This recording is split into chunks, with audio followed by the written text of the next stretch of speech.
Hi guys, welcome to wise and culture of life. இன்னைக்கு நம்ம சேனல்ல என்ன பார்க்க போறோம்னா நருட்டோ கிளாசிக் அண்ட் ஷிப்புடினோட ஃபுல் தமிழ் ரிவ்யூ தான் பார்க்க போறோம். ஸோ அதுக்கு முன்னாடி இந்த கதை எப்படி ஸ்டார்ட் ஆச்சுங்கிறத பார்த்தா, பூமியோட மையப்பகுதியில் கடவுளால் அமைக்கப்பட்டது தான் இந்த டிவைன் ட்ரீ. அதில் என்ன ஸ்பெஷாலிட்டின்னு பார்த்தா, 1000 வருஷத்துக்கு ஒரு தடவை இந்த மரத்துலேருந்து வரக்கூடிய டிவைன் ஃப்ரூட்டை சாப்பிட்றவங்க கடவுளோட சக்தியை அடையலாம். அதோட இயற்கை சமநிலை தவறும் போது அந்த டிவைன் ட்ரீக்கு உயிர் வந்து அது ஒரு பேரிடரை உண்டாக்கணும் புராணத்தில் சொல்லியிருக்காங்க. என்னதான் மக்கள் புராணங்களையும் இதிகாசங்களையும் பயங்கரமா நம்பினாலும் அவங்களுக்குள்ள இருக்க போட்டி பொறாமையால வரக்கூடிய சண்டையை அவங்க நிறுத்துற மாதிரி தெரியல. இந்த சமத்துவம் இல்லாத சண்டை நடந்துகிட்டு இருக்க அந்த சமயத்துல வானத்துல இருந்து கண்ணை குசுற மாதிரியான ஒரு விண்கல் அந்த டிவைன் ட்ரீ இருக்கிற பகுதியில வந்து விழுந்துச்சு. அதை பார்த்த ஆச்சரியமான மக்கள் அது என்னன்னு பாக்குறதுக்காக அங்க போறாங்க. அங்க போய் பார்த்ததுல அவங்க ஒரு அழகான எங்களேடிய கண்டுபிடிக்கிறாங்க. அவங்க பேரு காகுயா. அவங்க கடவுள் உலகத்தோட இளவரசி. பூமிக்கு வரணும்ன்ற ஆசையால இந்த இடத்துக்கு வந்திருப்பாங்க டிவைன் ட்ரீயை வச்சு. அவங்களோட இந்த அபரீதமான சக்தியை பார்த்த மக்கள் அவங்க தான் கடவுள்னு அவங்கள வழிபட ஆரம்பிச்சாங்க. ஆனா காகுயாவுக்கு இதெல்லாம் பிடிக்கல. அவங்க சாதாரணமா எல்லாரும் போல இருக்கணும்னு ஆசைப்படுவாங்க. அதோட அவங்க போர் இல்லாத அமைதி நிறைஞ்ச உலகத்தை அமைக்க போறதா சொன்னாங்க. நிறைய பேர் அவங்களோட ஐடியாலஜியை பார்த்து கேலி செஞ்சாலும் ஒருத்தர் மட்டும் அவங்களோட ஐடியாலஜியை அக்செப்ட் பண்ணி கண்டிப்பா அதுக்கு நான் துணையா இருப்பேன் அப்படின்னு அவங்களுக்கு நம்பிக்கை தராரு. அதனால காகுயா அவங்க 2 பேரும் சேர்ந்து இந்த உலகத்தை மாத்த போறதா நம்பினாங்க. ஆனா துரதிருஷ்டவசமா அவங்களோட நம்பிக்கை நீடிக்கல. சூழ்ச்சியால நம்பிக்கை கொடுத்தவரே காகுயாவுக்கு துரோகம் பண்ணிடுவாரு. அதனால கோபமான காகுயா அவங்க எங்கிருந்து வந்தாங்களோ அந்த இடத்துல அந்த டிவைன் ட்ரீ கிட்ட போய் அதை வந்து எழுப்பி விடுறாங்க. அதுல இருந்து வர டிவைன் ஃப்ரூட்டை சாப்பிட்டு அவங்களோட சக்தி முன்னே இருந்ததை விட அதிகமாகுது. அதை வச்சு அவங்க இன்ஃபினிட் சுக்கியோமின்ற ஸ்பெல்ல கேஸ்ட் பண்ணி விட்டுடுறாங்க. அப்படின்னா என்னன்னு பாத்தீங்கன்னா, சுக்கின்றது ஜாப்பனீஸ்ல 3ன்னு அர்த்தம், யோமிங்கிறது இல்யூஷன். ஸோ அந்த 3 பாக்குற எல்லாரும் இல்யூஷன் வேர்ல்டுக்கு போயிடுவாங்க. திரும்ப வருவாங்களான்னு கேட்டா கொஸ்டின் மார்க் தான். அந்த ஸ்பெல்லோட பவர் என்னன்னு பாத்தீங்கன்னா, அந்த டிவைன் ட்ரீ அதோட ஸ்பெல்லில் விழுந்த எல்லா ஹியூமன்ஸையும் பைண்ட் பண்ணி அதோட ஃபுட்டா மாத்திக்கும். அப்படி மாத்ததுனால அதுக்கு என்ன யூஸ்ன்னு கேட்டீங்கன்னா, அந்த டிவைன் ட்ரீயோட பவர் இன்னும் இன்க்ரீஸ் ஆகும். ஏன்னா அது மனுஷங்களோட எனர்ஜியை அப்சர்வ் பண்றதுனால அதோட பவர் இன்க்ரீஸ் ஆகுது. ஸோ காகுயா எல்லாரையுமே அந்த டிவைன் ட்ரீல பைண்ட் பண்ணிட்டு அவங்க போர் இல்லாத ஒரு அமைதியான உலகத்தை உருவாக்க போறதா சொல்றாங்க. ஸ்டார்டிங்கை ஷார்ட்டா முடிச்சுட்டு நான் அப்புறமா இன்ட்ரோ போட்டு வீடியோ ஸ்டார்ட் பண்ணலாம்னு நினைச்சேன். ஆனா பார்த்த ஸ்டார்டிங்கே ரொம்ப லாங்கா போகும் போல இருக்கு. ஸோ டைம் வேஸ்ட் பண்ணது, வாங்க நம்ம இன்ட்ரோ போட்டு வீடியோக்குள்ள போயிடலாம்.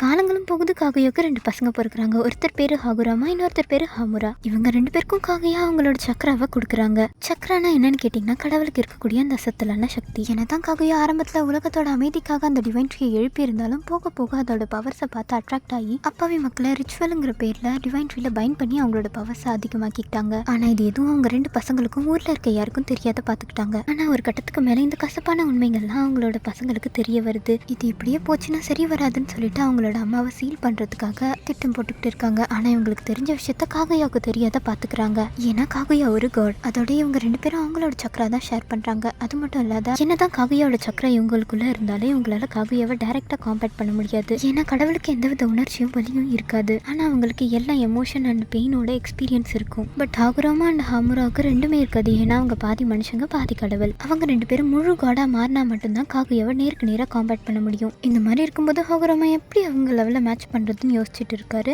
அந்த டைமில் அவர் நெக்ஸ்ட் லெவலுக்கு போகிறதுக்கான ஃபர்ஸ்ட் ஸ்டெப்பை கண்டுபிடிக்கிறாரு. அதாவது எல்லா விதமான பாண்ட்ஸ் அண்ட் எமோஷனையும் ஃபீல் பண்ணி அதை வந்து அவங்களுக்குள்ள சப்ரெஸ் பண்ணணும். இதை அவர் எப்படி கண்டுபிடிக்கிறாருன்னா, அவர் லவ் பண்ணிக்கிட்டு இருந்த ஒரு பொண்ணு இந்த டிவைன் ட்ரீ ரிச்சுவலில் கலந்துக்கிட்டா. அதுக்கப்புறம் அவளை ரொம்ப நல்லா காணும். அவளை கண்டுபிடிக்கிறதுக்காக உள்ள போனப்போ அவளோட இறந்து போன சடலத்தை பார்த்த ஹாகுராமுக்கு ஒரு பக்கம் ரொம்ப சேட் ஆகுறாரு, இன்னொரு பக்கம் பயங்கர வெறுப்பாகிறாரு. ஏன்னா இதுக்கெல்லாம் காரணம் அவங்க அம்மான்னும் போது அவரால் தாங்கிக்க முடியல. நேசிச்ச ஒருத்தரை இழந்த சோகமும் நம்பின ஒருத்தர் ஏமாத்திட்ட வெறுப்பும் இந்த 2 எமோஷனும் கம்பைன் ஆகி அவருக்குள்ளேயே சப்ரஸ் ஆனதுனால அவர் இப்போ அடுத்த லெவலில் ரீச் பண்ணிட்டாரு. அதை அவர் சப்ரஸ் பண்ணதுக்கு கிஃப்டா அவரோட பியாக்குகனாய் ஷரிங்கன் ஐயா கிடைச்சிருக்கும். அதுக்கு முன்னாடி பியாக்குகன் அப்புறம் ஷரிங்கன் பத்தி தெரிஞ்சுக்கலாம். பியாக்குகனாய் ஒரு எக்ஸ்ரே அண்ட் ஸ்கேன் மிஷின் மாதிரி. ரொம்ப தூரத்தில் இருக்கிறது கூட முன்னாடி அவங்க ஐ யூஸ் பண்ணி பார்த்து தெரிஞ்சுக்கலாம், ஒரு மானிட்டர் மாதிரி. அதோட இந்த ஐயை யூஸ் பண்ணி ஒரு இடத்தோட வீக் ஸ்பாட்டை கண்டுபிடிச்சிடலாம். இந்த ஐ தான் நமக்கு காகுயா கிட்ட இருக்கும். பட் ஷரிங்கன்றது எமோஷனை சப்ரஸ் பண்ணதுக்காக கிடைச்ச ஒரு கிஃப்ட்னே சொல்லலாம். அந்த ஐ வச்சு நம்ம என்னென்ன பண்ண முடியும்னா, ஆப்போனண்டோட மூவ்ஸை மானிட்டர் பண்ண முடியும். அதாவது அவங்க நெக்ஸ்ட் என்ன பண்ண போறாங்கன்றது நமக்கு அப்படியே தெரியும். அதோட இந்த அல்டிமேட் கென்ஜுட்ஸு யூஸ் பண்ணலாம். கென்ஜுட்ஸுன்னு அவனால இல்யூஷன்ஸ். காகுயா மூன் மேல ஒரு கர்ஸை ஸ்பெல் பண்ணி விட்டுருப்பாங்கல்ல, அதே தான். இந்த ஷரிங்கனையோட பேட்டர்ன் கூட அப்படி தான் இருக்கும். ஸோ ஷரிங்கனையில் பியாக்குகனை மாதிரி ஸ்கேன் பண்ண முடியாது, அண்ட் பியாக்குகனையில் ஷரிங்கனை மாதிரி அடுத்த மூவ் என்னன்னு கண்டுபிடிக்க முடியாது. இதான் இதுக்குள்ள இருக்க டிஃப்ரென்ஸ். அதோட பியாக்குகனை வந்து ஒத்சுசுகில இருக்க எல்லாருக்கும் இருக்கும். அதாவது ஒத்சுசுகினா காட்ஸ் எல்லாருக்குமே இருக்கும். பட் அந்த ஐ வந்து கொஞ்சம் டிஃப்ரெண்ட்டாக இருக்கும். அவங்களோட பவர்ஸ் அண்ட் ஸ்பெஷல் எபிலிட்டிக்கு ஏற்ற மாதிரி கொஞ்சம் டிஃப்ரெண்ட்டாக மாறி மாறும். அதுவே ஷரிங்கனை எடுத்துக்கிட்டிங்கன்னா அது வந்து எமோஷன்ஸ் எல்லாம் அவேக்கன் ஆகுது. ஸோ ஒரு எமோஷனுக்கும் ஒரு மாதிரியான ஐ அண்ட் அதோட டிஃப்ரெண்ட் பவர்ஸ் வரும். ஸோ நருட்டோவர்ஸில் இந்த 2 மட்டுமே ஐஸ் கிடையாது, இன்னும் நிறைய ஐ இருக்குது. நான் இந்த 2 மட்டும் தான் இப்போதைக்கு எக்ஸ்பிளைன் பண்ணியிருக்கேன். ஏன்னா இன்னும் நிறைய ஐ இருக்குது, ஒன்னொன்றுக்கும் ஒரு தனி ஸ்பெஷாலிட்டி இருக்கும். அது வந்து எக்ஸ்பிளைன் பண்ணால் ரொம்ப பெருசாக போகும் இந்த குட்டி வீடியோ. ஸோ எனக்கு தெரிஞ்சதை ஷார்ட்டாக சொல்லி முடிக்கிறேன். அப்படியே வாங்க நம்ம இப்போ கதைக்குள்ளே போகலாம். இதை வச்சு ஹாகுராமாவுக்கு ஒரு ஐடியா கிடச்சிருக்கோம். இதை வச்சு எப்படா ட்ரைனிங் ஆரம்பிக்கலான்னு அவர் யோசிச்சுட்டு இருக்கா. அந்த டைமில் கால நேரத்தில் கபாலத்தை திறந்துட்டீங்க சார்ன்ற மாதிரி ஒரு டாக்கிங் டோடு அவங்க கண்ணில் மாட்டுது. ஆக்சுவலி இந்த டாக்கிங் டோடு என்னன்னு பார்த்தீங்கன்னா பூமியோட அரங்காவலர்னே சொல்லலாம். அதாவது பூமிக்கு ஏதாவது பிரச்சனைன்னு வரும்போது இவங்க வந்து ப்ரொடெக்ட் பண்ணுறதுக்காக வருவாங்க. அதோட இந்த டாக்கிங் டோடுக்கு 1000 வருஷத்துக்கு ஒரு தடவை ரேராக ஒரு கனவு வரும். அந்த கனவை வச்சு அடுத்த 1000 வருஷத்துக்கான ஃபியூச்சரை ப்ரெடிக்ட் பண்ண முடியும். அதெல்லாம் நம்ம ஹாகுராமா கிட்ட சொல்லுது. நம்ம ஹாகுராமா அதெல்லாம் கேட்டுட்டு அப்படியான்னு சொல்லிட்டு இருக்கும்போது அந்த டாக்கிங் டோட் நான் உனக்கு சொல்லித்தரேன், நீ என் கூட வான்னு சொல்லிட்டு அதோட ஹைட் அவுட்க்கு கூட்டிட்டு போகுது. ஹாகுராமா அண்ட் ஹாமுரா அவங்க 2 பேரும் அது பின்னாடியே போறாங்க. பின்னாடி போன பிறகு அங்க ஒரு தனி உலகமே இருக்கு இந்த டோட்ஸ்க்காக. இதெல்லாம் பார்த்து அந்த 2 பேரும் ரொம்ப ஆச்சரியப்பட்டாங்க. ஆனா அந்த டோட் ஆச்சரியப்பட்டதெல்லாம் போதும், நான் உங்களுக்கு சேஜ் ஆர்ட் சொல்லி தர போறேன் அப்படின்னு சொல்லுது. அப்படின்னா என்னன்னு பாத்தீங்கன்னா வைபை வச்சு அதனால வரக்கூடிய ஒரு ஸ்பெசிஃபிக் பவர் தான் சேஜ் ஆர்ட். இதோட ஸ்பெஷாலிட்டி என்னன்னு பாத்தீங்கன்னா ஒருத்தவங்களோட ஆரா வச்சு அவங்க நெக்ஸ்ட் என்ன பண்ண போறாங்கன்ற வரைக்கும் கண்டுபிடிச்சிடலாம். இது ஒரு காட் லெவல் பவர்னு சொல்லலாம். ஸோ ஹாகுராமா டோடோட அங்கே ட்ரைனிங்கை கண்டினியூ பண்ணுறாரு. அண்ட் ஹாமுரா வந்து அவரோட வில்லேஜுக்கு திரும்ப போகிறாரு. ஏன்னா காகுயாவுக்கு டவுட் வந்துடும். அதனால் அப்படி இருந்தும் காகுயா வந்து ஹாகுராமோட ப்ரெசன்ஸ் வந்து இந்த வில்லேஜில் இல்லைன்னு சொல்லிட்டு கண்டுபிடிச்சி ஹாமுராவை வந்து மேனிப்புலேட் பண்ணி ஹாகுராமா வந்து அவர் கூட சண்டை போடுற மாதிரி மாற்றிடுறாங்க. அதே மாதிரி ஹாகுராமா அவரோட ட்ரைனிங்கை முடிச்சுட்டு வரும்போது காகுயா ஹாமுராவை ஹாஸ்டேஜ் ஆக்கி ஹாகுராமாவோட சண்டை போட விட்டுருவாங்க. 2 பேரும் மாறி மாறி சண்டை போடுவாங்க. ஒரு கட்டத்துக்கு மேலே ஹாகுராமாவால் ஒன்றும் பண்ண முடியாது. அவரோட தம்பி அவர் கொண்டுடுவார். ஏற்கனவே ட்ரைனிங்கால பயங்கர ஸ்ட்ராங்காக வந்திருப்பாரு. அதோட அவர் உயிருக்கும் மேலே அதிகமாக நேசிச்சு அவரோட தம்பியை கொல்லும்போது அதுலேருந்து வரக்கூடிய எமோஷனால அவருக்கு வந்து வேற ஒரு பவர் அன்லாக் ஆகுது. அது வந்து ரினேகான். இப்போ ஹாகுராமா ஒரு முழு காட் ஆயிட்டாரு. அந்த ஐயோட பவர் வச்சு அவரால் இறந்து போனவங்களை கூட திரும்ப உயிரோட வர வைக்க முடியும். அது மட்டும் இல்லாத அவரோட நெத்தியில் ஒரு மார்க் வருது. அதாவது இப்போ அவர் சேஜ் ஆஃப் 6 பாத் ஆயிட்டாரு. அவர் ஒரு தனி கடவுள் ஆயிட்டாரு. ஸோ இப்போ அவரோட பவரை வச்சு அவங்களோட தம்பியை திரும்ப உயிரோட கொண்டு வராரு. 2 பேரும் சேர்ந்து அவங்க அம்மா கூட சண்டை போட தயாராகிறாங்க. இதை பார்த்த காகுயா பயங்கர கடுப்பாகி அவங்க டிவைன் ட்ரீயை வந்து எழுப்பி விட்றாங்க. அந்த டிவைன் ட்ரீ எழுந்து அப்படியே நிற்குது. அது எப்படி இருக்குன்னா ஒரு 10 டெயில் பீஸ்டாக வந்து உருவெடுக்குது அந்த டிவைன் ட்ரீ. அதுக்கப்புறம் ஒரு வழியாக 2 பேரும் ரொம்ப கஷ்டப்பட்டு போராடி அவங்க அம்மாவை சீல் பண்ணுறாங்க. இவங்க காகுயாவை சீல் பண்ணுற அதே டைமில் காகுயாவோட சக்கராலேருந்து ஒரு பகுதி கீழே விழும். அதோட பேர் தான் பிளாக் செட்ஸு. அது கீழே விழுந்தது வந்து யாருமே கவனிச்சிருக்க மாட்டாங்க. அது வந்து காகுயா சீல் ஆகிறத ரொம்ப ஏக்கத்தோடு பார்த்துக்கிட்டு இருக்கும். ஒரு வழியாக காகுயா மூணில் முழுசாக சீல் ஆன பிறகு அந்த டிவைன் ட்ரீயும் ரிலீஸ் பண்ணிட்டு அதில் இருக்க மக்களையும் ரிலீஸ் பண்ணி விட்டுடுறாங்க. அதோட 10 டெயில்ஸோட பவர் அதிகமாக இருக்கிறதுனால அது 9 பாகமாக பிரித்து பூமியில் அவர் போகிற வழியிலலாம் ஒன்று போட்டுட்டு போகிறதா சொல்கிறாரு. அண்ட் ஹாமுரா வந்து அவங்க அம்மா கூட 3ல் இருக்க போகிறதா சொல்லிட்டு அவர் அந்த இடத்த விட்டு போயிடுறாரு. அதுக்கப்புறமா ஹாகுராமா பூமியில் அவரோட பயணத்தை தொடங்குறாரு. அப்போ அவர் பயணத்தில் கூட தொடர்றவங்கள அவர் கூட சேர்த்துக்கிட்டு அவருக்கு தெரிஞ்சதை சொல்லி கொடுத்து அவரோட இன்ஃபினிட் சக்கராவை அவங்களுக்கு ஷேர் பண்ணுறாரு. அவங்க அப்படியே அடுத்த ஜென்ரேஷனுக்கு பாஸ் பண்ணுறாங்க. இந்த மாதிரி தான் வந்து நிஞ்சு த நிஞ்சா கிரீட்ஸ் வந்து உருவாச்சு. இந்த நிஞ்சா கிரீட்லேயே இந்த பவர் இந்த எபிலிட்டிக்கு இந்த கிளான் அப்படின்னு சொல்லிட்டு தனித்தனியாக கிளானாக பிரிச்சாங்க. அதை பற்றி நான் ஒன்று சொல்கிறேன். அப்படியே காலங்களும் போகுது. அவருக்கு 2 பசங்க பிறகுறாங்க. ஒருத்தர் பேர் அஷுரா, இன்னொருத்தர் பேர் இந்திரா. இந்திரா வந்து ஹாகுராமோட ஐ பவர், அதாவது அந்த எமோஷனோட வில்டராக இருப்பார். அஷுரா வந்து ஹாகுராமோட ஃபிசிக்கல் ஸ்ட்ரென்த்தோட வில்டராக இருப்பார். ஆக்சுவலி ஹாகுராமோட சக்கரா 2ஆக பிரிஞ்சிருக்கும். ஒன்று மூன் சைன், இன்னொன்று சன் சைன். இது 2ம் சேர்ந்தா சேஜ் ஆஃப் 6 பாத். இதில் இந்திரா பயங்கர புத்திசாலி. எந்த அளவுக்குன்னு கேட்டிங்கன்னா அவரோட சக்கரா வச்சு ஹேண்ட் சைன்ஸ்லாம் அவர் தான் கிரியேட் பண்ணி நிஞ்சுட்சு அப்படின்றத அவர் தான் உருவாக்கி இருப்பாரு. ஸோ இந்திராவை காட் ஆஃப் நிஞ்சுட்சுன்னு சொல்லுவாங்க. அப்புறம் ஹாகுராமாவை காட் ஆஃப் நின்ச்சுன்னு சொல்லுவாங்க. ஆனால் இன்னொரு சைடு அஷுரா, அவருக்கு எதுவுமே வராது. அவர் ரொம்ப தத்தி. ஆனாலும் அவர் விடாமுயற்சியாக ஒரு ஜுட்சுவை கண்டுபிடிக்கிறாரு. அண்ட் அந்த ஜுட்சுவை மாஸ்டரும் பண்ணுறாரு. இப்படியே காலங்கள் போகுது. ஹாகுராமா பூமி விட்டு போகிற நாளும் நெருங்கிக்கிட்டு இருந்துச்சு. அவர் போகிறதுக்கு முன்னாடி அந்த டிவைன் ட்ரீலேருந்து பிரித்த 9 பாகங்களையும் ஒரு கிராமத்தில் விட்டுட்டு போகிறாரு. இந்த 9 பாகங்களுக்கு எத்தனை டெயில்ஸ் இருக்கோ அத்தனை டெயிலுக்கு ஏற்ற மாதிரி அதுங்களோட பவரை குறிக்குது. ஹாகுராமா பூமி விட்டு போன பிறகு எல்லாரும் தப்பான வழியில் போக ஆரம்பிச்சிட்டாங்க அவங்களோட பவர்ஸை வச்சுக்கிட்டு. இந்த நிலைமையை சமத்துவத்துக்கு கொண்டு வரதுக்காக ஜெட்ஸுவோட தூண்டுதல் காரணமா இந்திரா ஒரு ராங் பாத்தை சூஸ் பண்றாரு. அப்படி என்ன அவர் சூஸ் பண்றாருன்னு கேட்டிங்கன்னா யாரும் வேணா நான் தனியாலாவே பூரா பேத்தையும் அடிச்சு துவச்சி சரி பண்ணுவேன் அப்படின்னு சூஸ் பண்றாரு. ஆனா இன்னொரு சைடு அஷுரா வந்து இல்லை, இதெல்லாம் தப்பு, நம்ம வந்து ஒன்னா தான் இருக்கணும், ஒன்று சேர்ந்தாதான் எல்லாருமே ஒற்றுமையா இருக்க முடியும், சண்டை வேணாம் அப்படின்னு சொல்லிட்டு இந்திரா கூட சண்டை போடுறாரு. ஸோ இவங்களுக்குள்ள மாறி மாறி சண்டை நடக்குது. சண்டையில் 2 பேருமே ஈக்குவல் ஆகிறாங்க.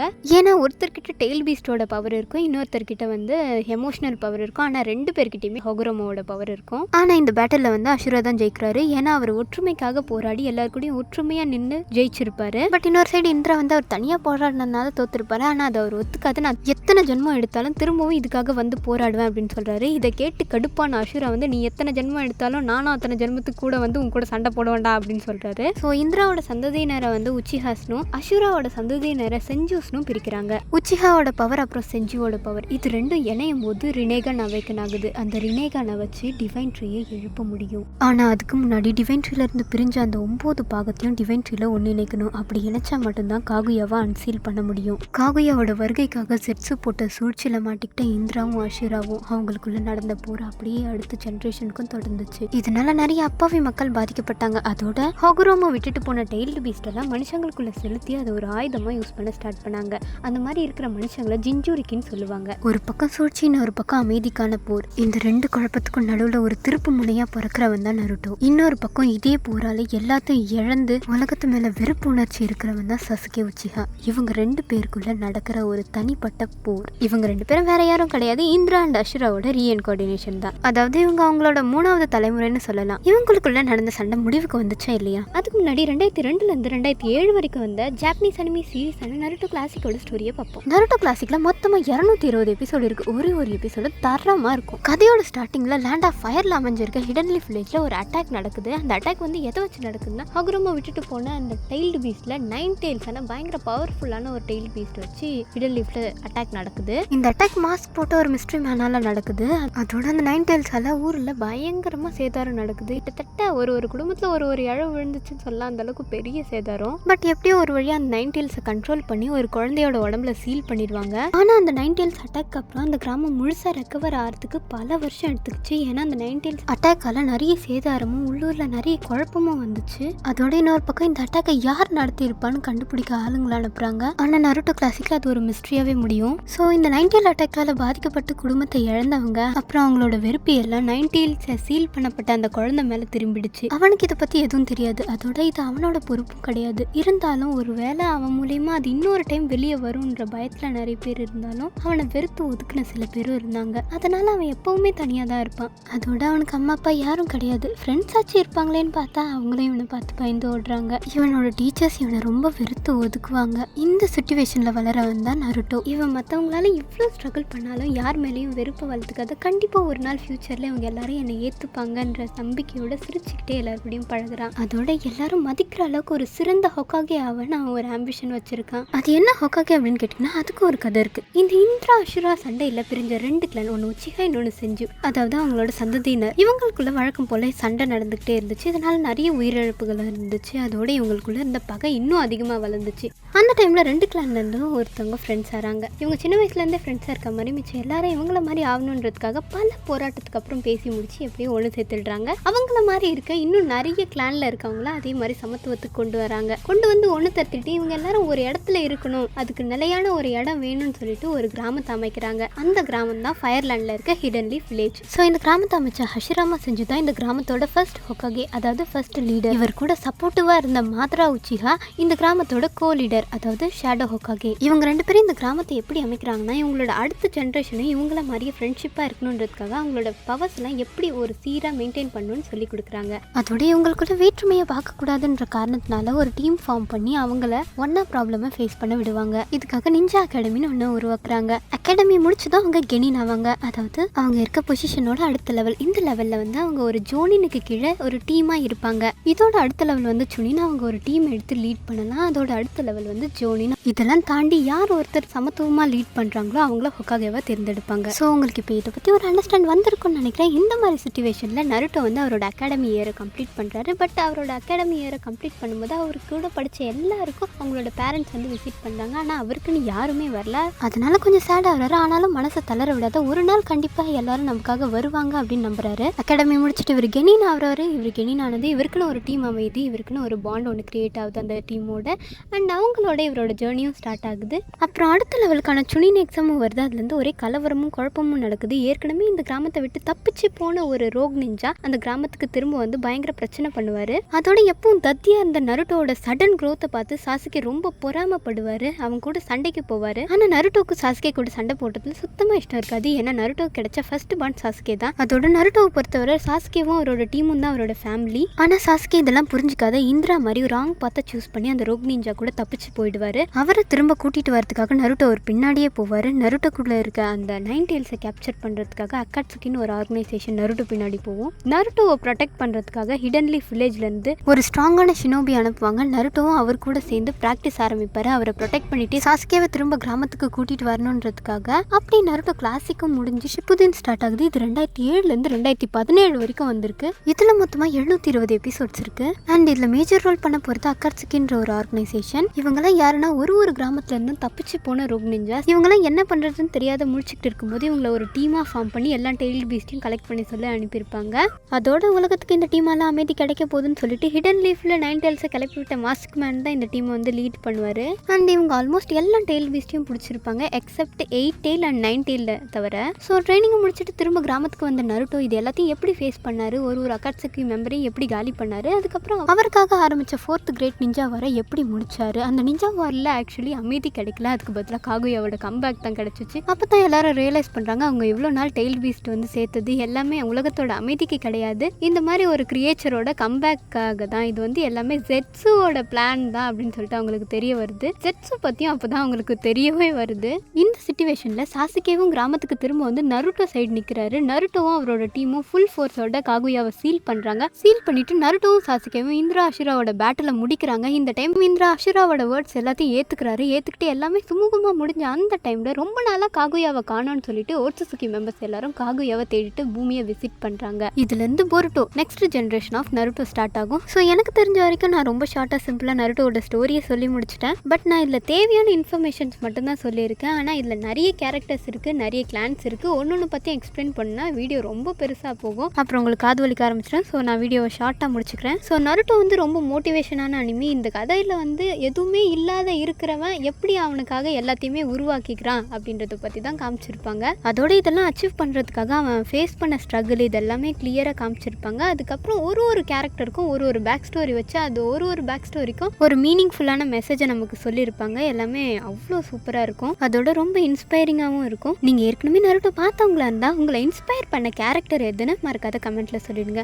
அப்புறம் பொருட்டோ பற்றி எடுத்துக்கிட்டோம்னா பொருட்டோ அப்படியே நருட்டோக்கு ஆப்போசிட்டு. எப்படின்னா எல்லாமே இருந்து வளர்றவன் ஒரு கட்டத்தில் எல்லாத்தையுமே ஒன்று இழக்க ஆரம்பிக்கிறான். அப்படி இழக்கிறவனோட ஸ்ட்ரகிள்லாம் எப்படி இருக்கும், அவனோட ஃபீலிங்ஸ் எப்படி இருக்குன்னு காட்டியிருப்பாங்க. ஸோ உங்களுக்கு பொருட்டோ அப்புறம் நருட்டோட வார் ஆர்க், அவங்களோட ஸ்பெஷல் எபிலிட்டி, ஐ பவர், அதுக்கப்புறம் கிளான் பற்றிலாம் தெரிஞ்சுக்கணும்னா நீங்கள் ஸ்கைஃபர் ஸ்டுடியோ தமிழை விசிட் பண்ணுங்க. அண்ட் இந்த மாதிரி ஸ்டோரி ரிவ்யூஸ்க்கு மறக்காது நம்ம சேனலை சப்ஸ்கிரைப் பண்ணிடுங்க. ஸோ நம்ம நெக்ஸ்ட் வீடியோலேருந்து நருட்டோவோட லவ் ஸ்டோரி எல்லாமே ஃபுல்லாக பார்க்க போகிறோம். போகும்போது அனிமி பார்க்காத வெறும் ஸ்டோரி மட்டும் கேட்குற உங்கள் ஃப்ரெண்டுக்கு இந்த வீடியோ அனுப்பிட்டு ஒரு தம்ஸ் அப்பை போட்டு போங்க. அடுத்த வீடியோவில் நம்ம சீக்கிரமாக பார்க்கலாம். தேங்க்யூ ஃபார் வாட்சிங்.